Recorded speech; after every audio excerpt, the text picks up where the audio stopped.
There was a little bit of a controversy at Proof over the summer because we chose to remove the slicers from our front of house areas. For a year or so, we tried the concept of people being able to walk up to the counter, pick any loaf, and request that it's sliced on demand. And it's like a very romantic, beautiful way of buying bread. But it came into direct conflict with our desire to bake as close to the time that people are buying as we can. There's a few things we really deeply believe in. One is that if you're a baker, you don't have to trade your life to bake bread. So like historically, bakers have started their days at around midnight and ended at 8 in the morning. And I've met a lot of bakers that have lived that life, and a few like still have some energy left, 20 years in, and can still be positive about baking, but a lot of people are burnt out, not being able to regulate their sleep and their social lives and their family lives with the 5-6 days a week of waking up in the middle of the night. So generally we don't run a graveyard shift at Proof. We start at 4 in the morning, and so the ovens turn on at 4 in the morning.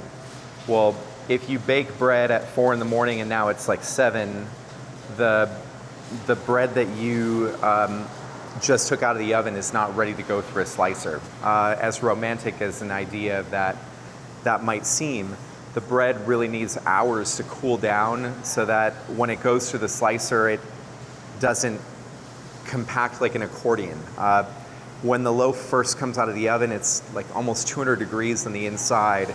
And if you compress the loaf at that time, you can like flatten it like a pancake.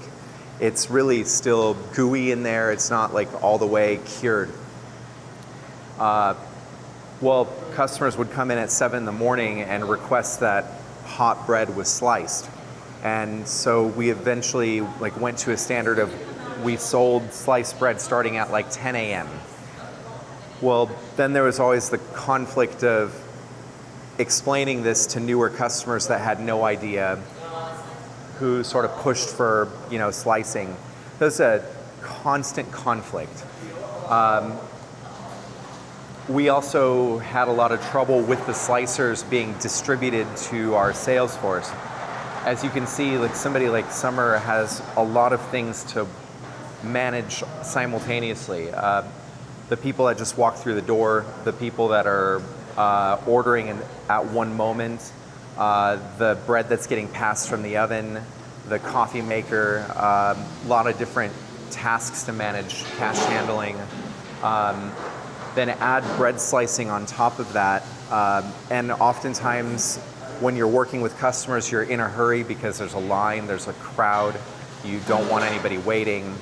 And maybe then slicing becomes something that needs to be sped up, and all of a sudden you're less careful with a machine that contains 30 blades that are, zipping about. Our workplace injuries really actually exponentially grew over the course of a year. We went from having 1 or 2 workplace injuries a year that were minor, no one ever seriously hurt, at Proof, to having about a dozen or so workplace injuries across our 3 bakeries in the span of a few months, and all of them were front of house slicer.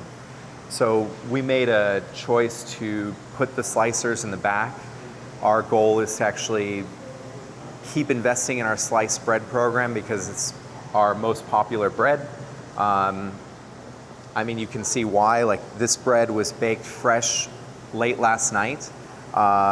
It had ample time to cool down. It was run through the slicer just this morning, and it's being put out for sale as fresh as we can make it for this product. But if you are buying a sliced loaf, then you have to factor in the fact that it needs to get baked, it needs to cool all the way down, it needs to be run through a slicer, it needs to be bagged beautifully, it needs to be dated, it needs to be put out.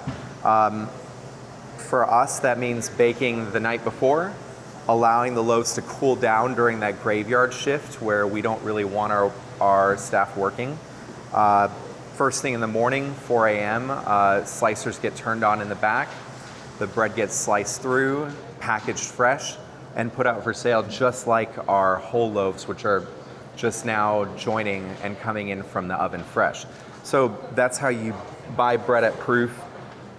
We had a lot of customers that were upset about the change that we made because not being able to walk up and get your bread sliced on demand, it felt like something was taken away. We did drop the price to even out our fresh whole bread. In the past, our sliced bread was actually $1 more, and we were pricing in the very frequent replacement of blades when you had multiple slicers all around town going. We're pricing in the extra work of a front of house person.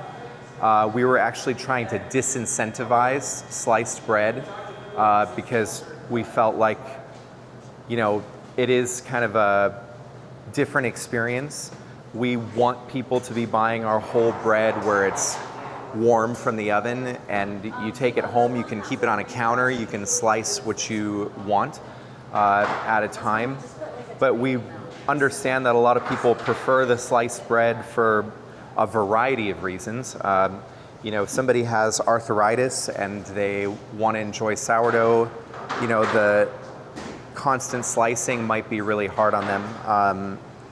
If you're new to slicing or you don't have a good bread slicer, this can be a chore, you know, to do what our slicer can do. If you're trying to make sandwiches for your family regularly, like we have a lot of family customers that buy this bread and send their kids off to school with lunches made with it. So I think there's a lot of benefit to slicing, but it does have to be done right. It does require its own time, effort, and energy. And we can do it more efficiently in the back, which means that we can price it like our whole bread.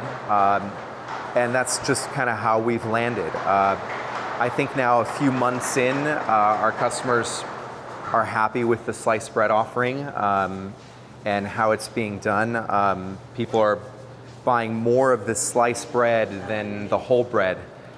Even though, you know, if I had my wish, people would buy more of the whole bread than the sliced bread. But such is life, you know.